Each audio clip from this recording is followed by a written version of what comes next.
Cómo poner cualquier canción en tu dispositivo iPhone como tono de llamada. No importa la canción que más te guste, vas a poder utilizarla como ringtone en tu dispositivo iPhone.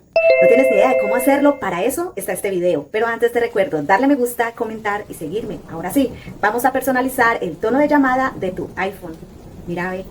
Chicos, aquí no necesitamos instalar ninguna aplicación. Lo único que vamos a hacer es ingresar a TikTok. Aquí vamos a ingresar a la lupita del buscador y vamos a escribir el nombre de esa canción que queremos utilizar como tono de llamada. Una vez he ubicado esa canción, voy a presionar suavemente sobre ella y voy a copiar el enlace. Cuando ya he hecho esto, voy a ingresar bien sea a Safari o a Google. Voy a escribir en el buscador la palabra SSS TikTok y voy a presionar en la primera opción. Aquí lo que voy a hacer es pegar ese enlace que acabé de copiar en la aplicación de TikTok.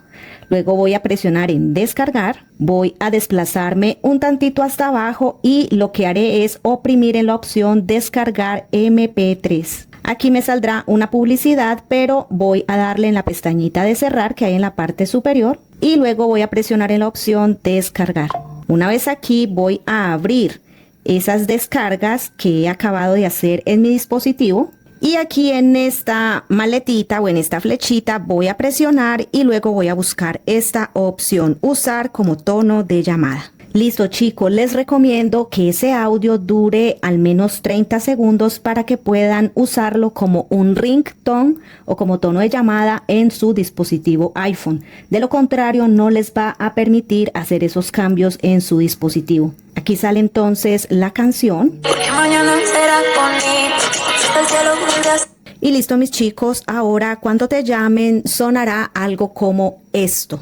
Porque mañana serás bonito, el cielo vuelve azulito, la niebla fue un ratito.